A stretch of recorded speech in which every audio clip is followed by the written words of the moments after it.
Knowing this will make you a better decorator.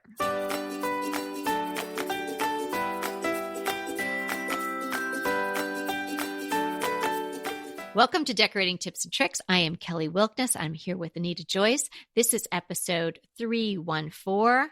You've got style, but which one? The show notes for today's episode can be found at decoratingtipsandtricks.com/314. It's the age-old question. What is my style? This is a question we get a lot. People are really burdened by this question, and I don't want anyone to feel burdened by this question at all, and I don't want you to feel like this episode is forcing you to choose a style or asking you, what is your style? Because we're not, because we are sort of the I don't want to say anti-style because, man, we've got style. But you know what I'm saying? We are not about defining yourself in a particular style. I think if you've been listening for any period of time, you know that. Well, okay, let me clarify. I think in the beginning, we talked about defining your style. And here was my personal thinking on this is I think everybody, it works best to for you to figure out what your own style is, put a name on it. And I'm not looking for you to necessarily say that your style is exactly like contemporary or transitional or traditional or country French or coastal. I'm not looking for that so much, but for you to I'd like for everybody to have a name in their mind that describes their particular style and for them to have a good feel for what it includes and what it doesn't include, because I think that's helpful when you're going to design your house.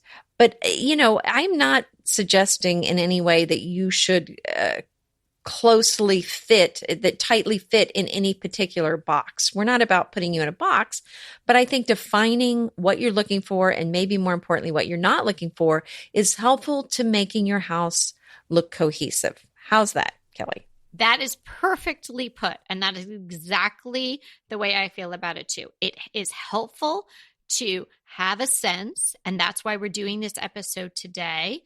We are also doing this episode today because it was inspired by one of our listeners, Tracy S. from Newfoundland, Canada.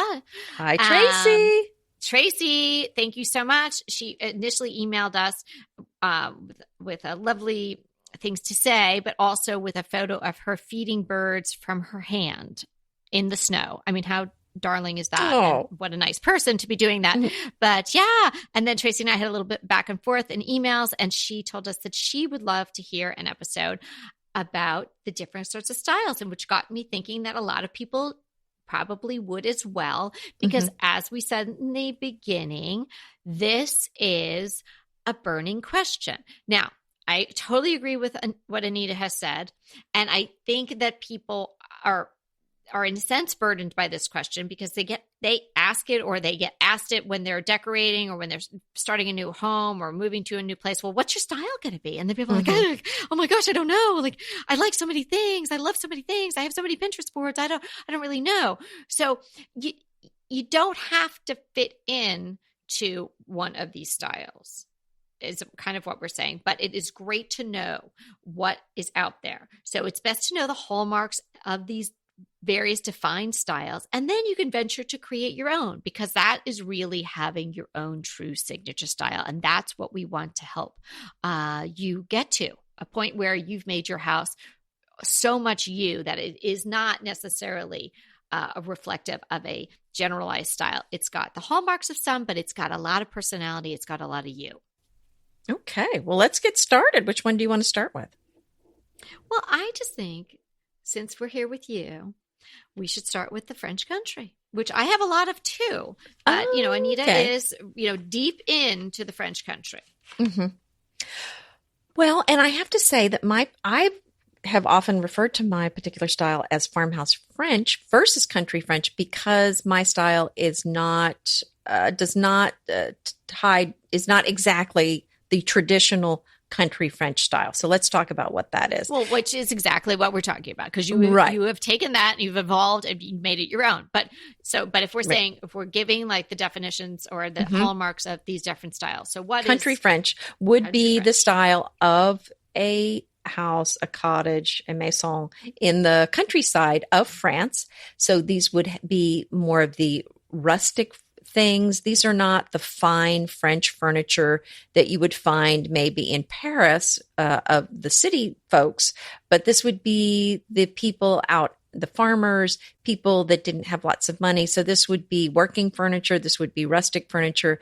You might have a pine armoire here. This might be kind of, but it's very curved. It's all beautiful things, but this is going to be more the relaxed style. There's going to be rustic baskets and antique pieces, walnut pieces, perhaps, maybe some painted pieces as well. This is where they have a lot of the Provençal colors, red, yellow, a blue, a cornflower blue would be considered traditional colors. And a lot of the vintage things, a lot of the old antique things, if you look at it, you can't tell whether it's French or English. So really, I really recommend people, if they're going for the country French look, to just add a lot of antiques, and it usually works quite well with the French, like old scales that weigh things, cloches, crystal things, wood candlesticks that look antique, stuff like that. And there's a certain amount of femininity to it. Would I be right in saying that? Yes. The curved, there's lots of curves. It is a feminine look. It's, there's ruffles and there's a softness because most all French furniture is curvy. Not all of it, but a lot of it is. Okay. And then sometimes it's thought that shabby chic kind of has some French elements in it, or French country elements, and it does. But shabby chic is a little bit, it's a more worn in general. It definitely has a heavy, chippy feel, a lot of patina, lots of florals, lots of white, lots of ruffles, very feminine. Well, and I like to go back on shabby chic the same way. That style is not as old as country French, but, it was developed by Rachel Ashwell in her first book, Shabby Chic. And she's from the UK, but she, I guess, lives mostly does she live in California mostly now? Maybe in New York as well? Yeah. Mm-hmm. Yeah, used to have a Santa place Monica. in Round Top, but I don't think she has that anymore. So her look, people confuse it with French style a lot. I think now people use that term to mean French, but if you go back and look at her original style, there really is not a lot of French things there. It's a very English, American, more straight lines, but a lot of chippy painted furniture, lots of pastels, lots of florals, that's when the slip covers became to be super hot, but definitely, and people think of it too as the whites, but really white was just a part of it. She definitely had lots of florals, small prints, and a lot of pastel colors in there as well. Yeah, and a lot of painted furniture, in which Yes. people also think the painted white furniture is really, the shabby chic. I mean, Yes. you come, oh gosh, I don't know. Still now to today, but certainly maybe 8-10 years ago, if you went to the Rose Bowl, I mean, there would be booth after booth where whatever these people could get their hands on, whether it be a bird cage or, a broom, they spray painted it white and sandpapered a little bit off. And it was, this whole shabby chic look, which, if just like any look, if you go too far, it's like, there's just too much of it. It may be too much of a good thing. So, well, I think chic, the look really, the original look was old furniture that was painted where the paint was chipping off, not something that had been made to look old, but that's what I'm saying. It kind of got, it was, yes, it was been so hijacked, overdone. Shall we say that? Yeah. Hijacked. Okay. And farmhouse got a little hijacked too. So, Yes. farmhouse style came on so strong. Yes. Not too long ago. It's still here, but I think it's morphing into this much cooler, a modern farmhouse look. But, a true farmhouse look, like you'd be out on a real farm and all the things would be really authentic. And it really wouldn't be quote unquote farmhouse look. It would just be sort of rustic. It is what it is, because you're actually, it's on if not a working farm, at least a home that, is in a farm setting, and there are a lot of galvanized pieces. The furniture is it definitely has a collected feel. There's really nothing matchy about it. Simple fabrics. I picture simple. ticking, a lot of mattress ticking fabric everywhere. Just very sack. Right. Well, which is a fabulous fabric to use. I love using grain sack for upholstery because although a lot of these fabrics made from flax a lot of these fabrics are 100 years old or older, they hold up so well to use. It's astounding how good that fabric is.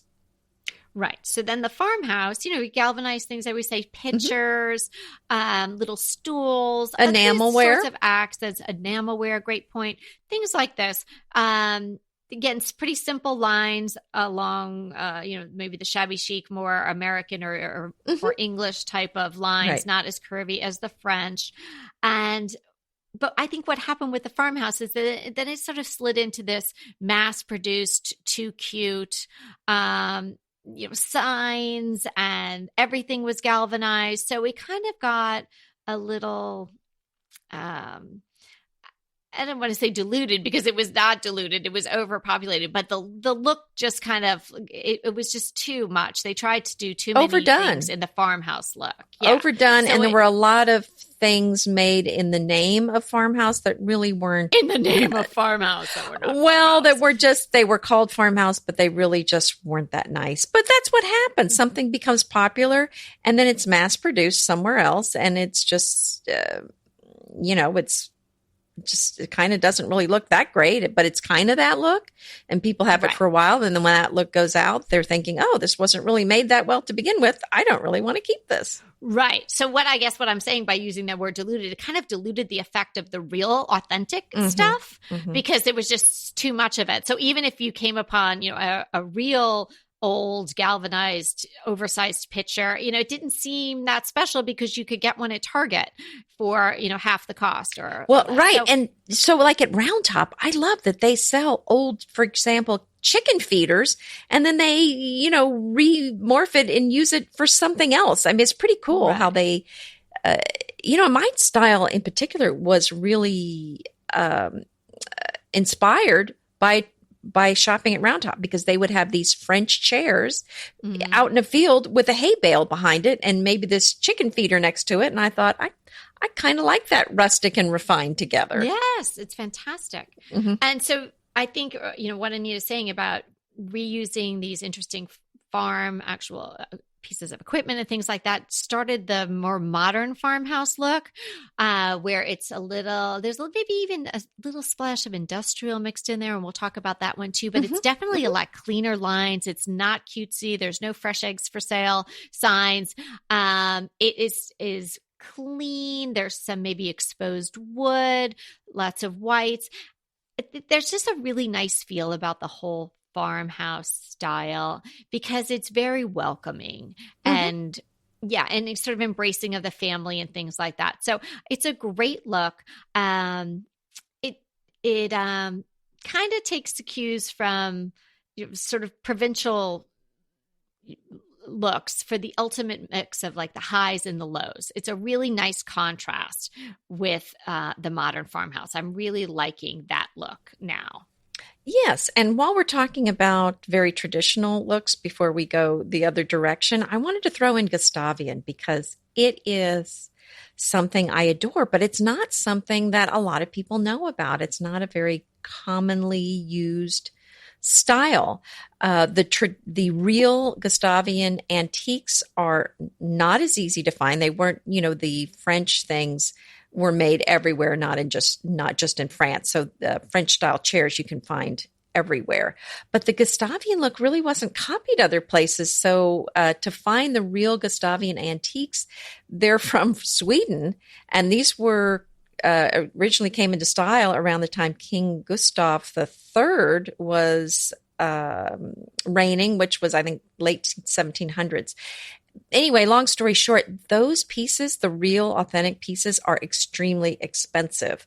So if you want a Gustavian look, I very much recommend that you go with reproduction pieces. There's a lot of beautiful reproduction pieces, but even those, to be honest with you, tend to be expensive. So keep that in mind. But the Gustavian look, King Gustav spent some time in Versailles in France, and he really loved that look, and he wanted to bring it back to Sweden with him. But the problem was all these beautiful, rich French woods like the walnuts, they didn't have there in Sweden. They had a lot of pine and some other woods that, didn't look as the same way. So they ended up kind of copying some of the lines, but then painting everything a gray or a white, and kind of came up with their own look. And if you've seen a Mora clock, that's kind of part of that Gustavian look. It's a gorgeous look. It works so well with so many different other styles. It's a very clean, simple look, but it's got a lot of personality to it. And it goes very, very well with French things. So that's kind of my, what I am crushing on now too. But that's a beautiful look. And so let's go into industrial look. So that really got its origins from sort of loft living, so this warehouse vibe, this factory vibe with metal elements thrown in, and it's somewhat clean, usually best shown in a bigger space. So I mean, you could do it on a smaller scale, but to really achieve the look, it's sort of it needs to be sort of in a loft or someplace with a lot of square footage. It somewhat tends to the masculine and minimal, neutral color palette. If you can pull in some cool reclaimed machinery, like, I don't know, like things with sprockets and things like that. You can have a little bit of a steampunk feel. That's what I was going to say. Steampunk. Yes. Yeah. Which can be really cool. Unfinished metals, lots of grays, as you would imagine, some black, forged iron. It's a really great look. I like it for the cleanness of it. It is I think it would be a little hard for me to live in that. Look, tends to be darker. But, it is a very cool look. I love the industrial look too. And I love lofts. And I always enjoy looking online to see for sale, not that I'm going to buy it, but lofts, just to kind of see how they've done the lofts. And maybe there's a brick exposed wall. Maybe it was an old warehouse at one time and they've converted it to an open space. Maybe and a lot of times they have exposed AC ducts in the top, that sort of thing. A friend of mine, I just always loved her apartment here in the Heights. It was actually a church, and they broke it up into individual apartments, and she had some exposed brick and some other very industrial elements in the space, and it was just stunning, just absolutely beautiful, very sought after building. And I love it. And I think a lot of these, the industrial style, I think is a clean, simple look. And I think it's something that really you can use with a lot of different styles mixed with it. I love it a lot. Oh yeah, I think it's easy to mix the pieces. You could definitely because have, you were saying bookshelf, or I think even my coffee table, although it's gold, but it's kind of this very muted gold, but it has very industrial lines. It's just metal. And it's just a rectangle. So what I'm saying, right. So I think this is a nice style to mix with other warmer styles that are maybe a little more a cozy style. It's not a cozy style. It's it can tend toward the cold, but it's easy to warm up if you mix in some French or something else, or some shabby chic or something else. So, I mean, that's what we want to talk about here is, you can take elements of one of these styles and put it with the elements of another one and create your own style for your own fantastic look. Don't you just love a great recommendation from a friend? Well, we're delighted to be recommending these companies and their wonderful products to you today. And let them know your friends at DTT sent you. Inevitably, with the new year come wellness goals. One very effective and easy to reach goal is to add dose to your wellness regime. Dose is expertly formulated organic wellness shots that support your liver in one delicious drink. Formulated with ingredients clinically shown to support liver health. Potent turmeric, milk thistle, and ginger. There's 0 sugar and 0 calories. Did you know that your liver performs over 500 special functions? Since I learned all that my liver is doing, I started with Dose to support all those vital functions. I take a shot of refreshing Dose 2 times per week to combat everyday toxins from food, meds, alcohol, and unhealthy air. Since starting with Dose about a month ago, I am definitely feeling an overall improvement in my health. So if you want to give Dose a shot and invest in your health like I have, Dose is offering DTT listeners 15% off your first order, plus an additional 15% off if you subscribe for a monthly delivery. That's 30% off your first order. So go to dosedaily.co/DTT and use the code DTT. That's dosedaily.co.co/DTT and use the code DTT. Pesto pork chops over Parmesan polenta. Not that easy to say, but oh so easy to make with Green Chef. Green Chef is the #1 meal kit company for eating well, and we have such a great deal for you. You're going to save $250. Listen on for the details on that. Green Chef makes eating well easy for any lifestyle, whether you're keto, paleo, vegan, vegetarian, gluten-free, or just looking to eat more balanced meals. You know, we're getting into the busy holiday season, so it's a perfect time to have Green Chef help you out. Let Green Chef take the work out of eating clean this holiday season with their chef-crafted, nutritionist-approved recipes featuring fresh ingredients and nothing artificial. And you know what? You don't have to lose track of your healthy eating habits during the holidays. Every Green Chef customer gets a free session with their registered dietitians who will walk you through how to make clean eating work for you. So sign up for your free session and start on the road towards better health today. And that deal I want to tell you about, visit greenchef.com/DTT250 and use the code DTT250 for $250 off your order. So that's greenchef.com/DTT250 and use the code DTT250 for $250 off your order. Okay, I think I just did the last one. Do you want to do another style? Oh, how about minimalist? Very clean lines. Oh, minimalist always makes me feel a little sad. Not a lot. Minimalists, and I know some minimalists where it's a big room and there's 2 pieces of furniture in it. And you're thinking, you know, you could put something else in here. And then, you know, my friend says, no, I'm good. Yeah, I'll tell you, when I'm putting away the Christmas decorations, that's whenever I really think I should just become a minimalist in all things. But I don't think I could live with that, just like because I just like I like decor. I just like things and I like to move them around. I don't like clutter, but it would be a hard style for me to have. But, you know, I think if you had the right house, maybe with a big, long bank of windows and you could see the outside and it was, you know, more about letting the outside in sort of thing, it could be pretty spectacular. Oh, I think so. And I mean, there's certainly a part of me that really the minimalist style appeals to me. Here's what I think happened with the whole minimalist style to begin with is so many styles are a backlash to the previous style. So I think before minimalist came in, I think things were getting more and more and more cluttered, layered and layer and layer. And the style was just getting to be a little overstuffed. And I think people started feeling it's almost like the reaction to Victorian style, which was layer, layer, layer, and, right. You know, gilding, gilding, gilding. And then then the craftsman style came out that said, no, let's go cleaner, simpler, straighter lines, not so much stuff. And so that's what I think about the minimalist style as a reaction to the traditional style that had kind of overstuffed rooms. But now, a traditional style is much cleaner looking than it used to be. So I don't really think you have to go all the way to the minimalist style to get a cleaner look, but that's definitely what that is. A minimalist would be, you know, very few things in a room, clean lines, nothing frilly, nothing, you know, just simplistic. I'm trying to think of another word for it, but there's not a lot of furniture in the room and there certainly are not a lot of things sitting out. And, you know, if you were looking at a minimalistic kitchen, probably there just wouldn't be anything on the countertop anywhere. Maybe a piece of soap sitting out somewhere, but that's, right.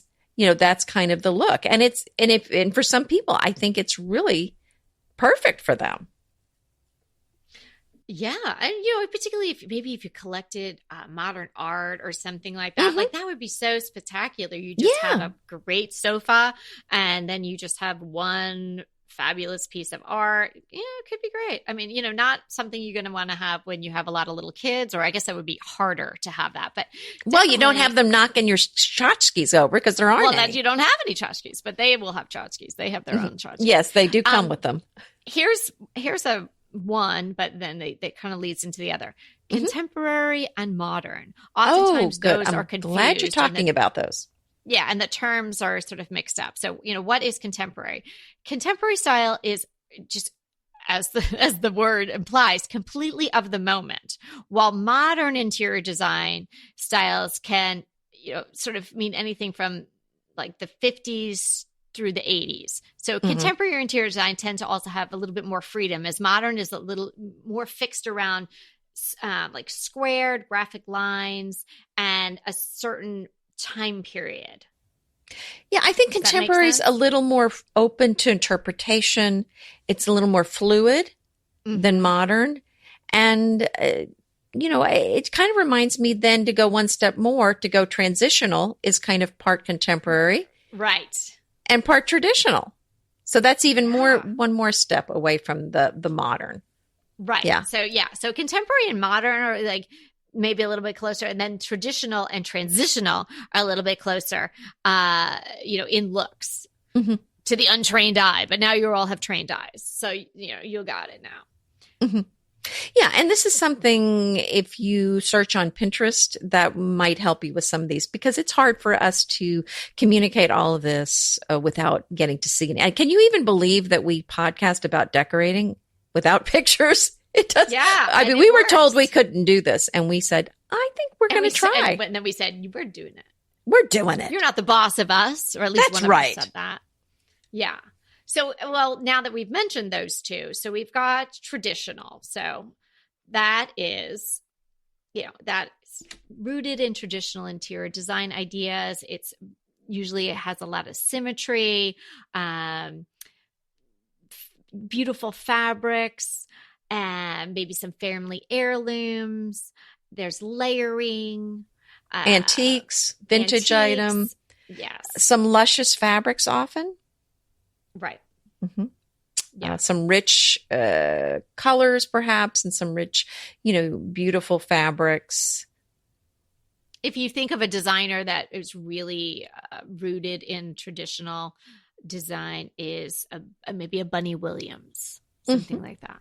What do you think? Yeah, and so country French and English and American. I mean, I think traditional is a big word, is a big bucket, I should say, that a lot of designs fall under. That would be something that's based on the past, is what I would say. And these are classics. Right. Yeah, and you really, I mean, any of these looks are fantastic, but you so can't go wrong with that one. And then there's the transitional, which Anita alluded to. So do you want to talk about what the difference is there? Well, the transitional has 1 foot in traditional and 1 foot in contemporary. So it's the mixing of the two. And this is a fun look. And when I think of transitional, I like to think of, although this could be its own style also, I like to think of a beautiful Paris apartment that has all this heavy detail on the moldings inside and maybe some beautiful French chairs, but then right smack dab in the middle, there is a leather and chrome sofa in the center of the room with maybe, a modern also coffee table in there as well. So it's kind of mixing two styles that, are not exactly the same, the now with the older, and just kind of seeing what you come up with there. Okay, see how great this episode is? Not only do we hopefully have our listeners thinking, but now I'm thinking. So I have always sort of said about my house, I don't say it's Victorian, because even though the shell of it is Victorian, the interior is really not. There's a little bit of, but they're antique furnishings, not necessarily Victorian. But now what do I have? The leather chaise, the heavy gilded moldings, a modern coffee table, a French-shaped sofa and chairs. So maybe I have to say now, instead of, what was I saying, farmhouse glam, now I have to say transitional. That's right. I think you might have to. See how you're just creating the style as you go along, as you see fit. I'm not going to go on and on and on about that chaise and what it's done for my living room, because I will talk about that another day, but it's fabulous, you guys. But she's already talked about it in a previous episode. It's now everyone's favorite place to sit. It's is it? Yeah. Yeah. Oh, it's now next to the kitchen chair. I think the second favorite place to sit anyway. Mm-hmm. Okay. How about boho? We haven't talked about that yet, have we? Bohemia. No. And there's kind of a newer neutral version of boho, but boho, I think of a gypsy caravan and all the things that you can picture that would be in there. That's boho.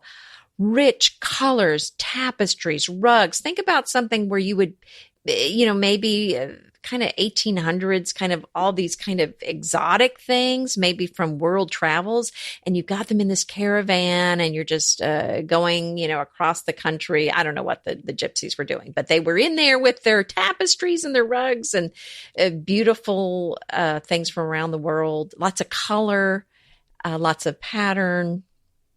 Yeah. Fun flea market finds and global touches.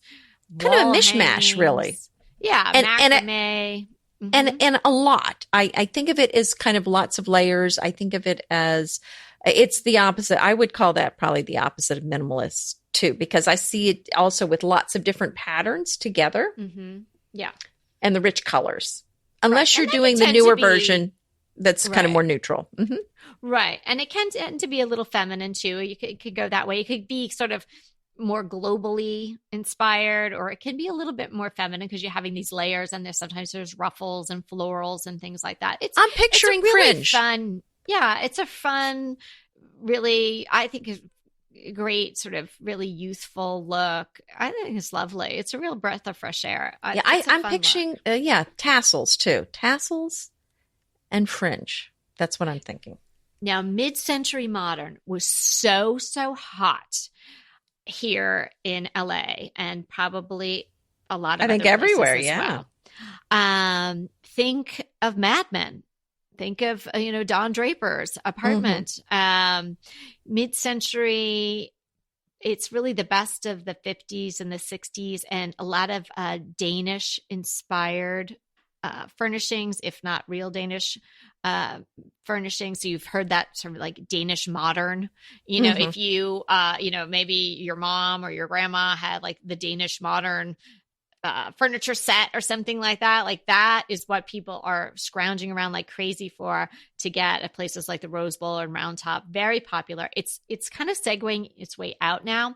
Again, because we feel like it came on so strong and people were doing their entire houses in mid-century modern, not really making it their own, just like incorporating that whole style, like hardcore.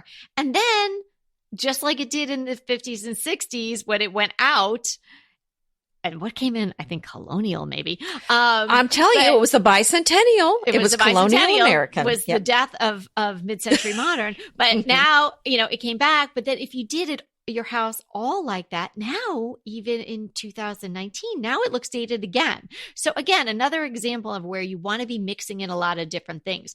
It can be this really cool lines. I mean, it is a very distinct furniture look, kind of thin and almost like the reddy orange look of the Danish inspired look, don't you think, Anita? Not a lot of ornament on the furniture itself. Yes, clean true. lines. It could be rounded lines, but very clean. So, that can mix with a lot of different things. That could mix with industrial. That could certainly mix with boho. That could even mix in with modern farmhouse. Yeah, let's talk about coastal too. I think that's another popular style, and that's very popular, obviously, along the coast. I think of some place like Florida where that would be very popular, and the colors make me think of the sea and the sky. There's a lot of blues or aquas, a lot of pastels and whites, and I think of very easy living, carefree materials because this is something that might actually be, in a house on the beach. I think of wicker and soft colors and very casual living. Yeah. And again, just like what we're saying about all the styles, I think don't get too cutesy with it. Don't have shells everywhere. Don't have signs, the beach this way, things like that. Coastal style can be very sophisticated as well. Maybe you bring it in the navies and blues to evoke the sea. And maybe you have just really some large piece of coral inside your fireplace or something like that. Something spectacular. It's a beautiful look. And I love the wickers and whatnot. And when it's very geographically appropriate, I think it's fantastic. Mm-hmm. One look that is, was kind of popular, maybe if you were into design, probably in the 90s or so, is Hollywood Regency. And you don't really see that a lot. It's a very bold, and Kelly Wearstler is one of the designers, or the top designer that I can think of our day, that is doing that look. It was popular back in the 40s and even into the 60s. And then again, had this resurgence in the 90s. She did a lot of hotels in the Hollywood Regency look. It's kind of Art Deco-y, kind of interesting silhouettes on the furniture, like almost slightly cartoonish sometimes, some of the chairs and whatnot, mm-hmm. like maybe oversized, or just like they're kind of in odd shapes. Definitely see Ginger Rogers maybe dancing on top of the desk and jumping up and down off of it. That's what I'm thinking. Exactly. Fred Astaire there catching her as she jumps off. Right. It has this very high polished glam. There's maybe some French mixed in. Color, definitely some color and some bling. Mm-hmm. I think of mirrored surfaces too. BritBox just keeps getting better. The new Archie is amazing. And it's not the comics. It's about Cary Grant. Archie is the brand new limited series starring Jason Isaacs as Archie Leach, the man who became Cary Grant. From the award-winning screenwriter of Philomena, Archie tells Grant's born in Britain, made in Hollywood story, the dramatic grit to glamour transformation that led him to become one of the most famous people in the world. You are going to absolutely love the acting, but also the styling, the outfits, the scenery. It's the first time his story has been told in collaboration with his daughter Jennifer Grant and ex-wife Diane Cannon. The performances from Jason Isaacs and the rest of the cast are amazing, and it's only available on BritBox. So sign up for BritBox today to stream Archie and other fan favorites from any device. And we have a special limited time offer for our U.S. and Canadian listeners. Get 50% off. Yes, that's 50% off your first month when you sign up for a monthly plan. But only if you go to BritBox.com and use our promotion code DTT at checkout. You're going to love Archie. So head over right now and get 50% off your first month of BritBox. Use the promotion code DTT at BritBox.com. Go ahead, clean out your closet, then head straight to Quince. I love every item Quince offers, from wardrobe to decor, and I can really recommend their Ultra Stretch Super Wide Leg Pant at $49.90. The price is unbeatable, and the look is so flattering. It keeps you in on top and flares out of the bottom. Everything feels right with Quince. The price, the quality, and the sustainability. Quince offers a range of luxury wardrobe and home goods at prices within reach. And like Quince's clothing, their home goods are priced 50 to 80% less than similar brands. Quince only works with factories that use safe, ethical, and responsible manufacturing practices, along with premium fabrics and finishes. Once you've cleaned out your closet and refreshed with Quince, you can also add something to your home decor. So give your wardrobe and your home the refresh it needs with Quince. Go to quince.com/DTT to get free shipping and 365-day returns on your next order. That's Quince, QUINCE.com/DTT for free shipping and 365-day returns. Quince.com/DTT. And let me know how you love those pants. Be dancing on the mirrored surface. That would be fun. Tap dancing, of course. Tap dancing, yeah. And then there's, of course, Eclectic, which is kind of, it's a look on its own. It's not just like, hey, let's see what's in the garage and pull it all together. But, it is definitely, even if you're having an eclectic style, it is curated because it's a lot of different things, but they have to work together. Mm-hmm.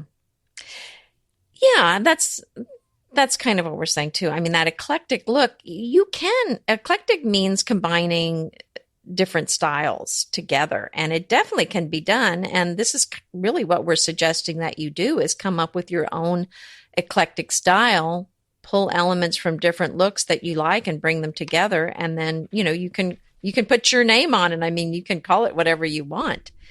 But I think my feeling on it is, this is your house. You want it to have your personality.